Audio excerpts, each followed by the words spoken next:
લોકો પાસે ડોગ છે બધા લોકોએ બીજા લોકોને જેને ડોગથી પ્રોબ્લેમ છે એને રિસ્પેક્ટ કરવા જોઈએ. Yeah, of course. એ મારું બચ્ચું છે મારું કુકુલું છે એટલે તમારે સહન કરવાના એવું ના હોય. પેલું હોય ને કશું નહીં કરે ને આપણો મહેમાન આખો આવો બેઠો હોય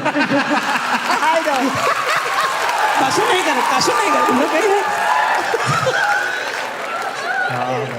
મને તો તારે ખરેખર શીખવું હોય કે કેવી રીતે ડોગ્સની સાથે રહેવાય તો you can come and meet our dogs. કશું નહીં કરે. હા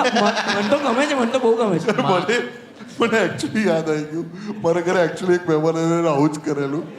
અને મારે ત્યાં ઇન્ડી ડોગ છે તો મેં એનું નામ મિલી પાડ્યું છે કારણ કે અમને એક ચાઇની ટપરી નીચેથી મળેલી એટલે અમે એને ઉઠાવી લીધી એને કિડનેપ કરી લીધી ઘરે લઈ ગયા પછી બધું વેક્સિનેશન ને બધું કર્યા અને હવે સરસ ઘરે રહે છે 6 વર્ષની થઈ છે તો પ્લમ્બર આવેલો આવી રીતે સુખતી કરતી આવી ગઈ એકદમથી તો મેં કીધું કશું નહીં કરે ખાલી એની આંખમાં ના જોતા મેં એવું કીધું અને ત્યારે પ્લમ્બરને આંખમાં નજર ગઈ નહીં અને પેલી અટેક કરો આખો ખતરનાક સાહેબ તમે જ કીધું કશું નહીં થાય અહીંયા મારી પાઇપો ટાઈટ થઈ ગઈ તમારે એને એમસીલ આપવું તો નહીં કે લગાઈ દે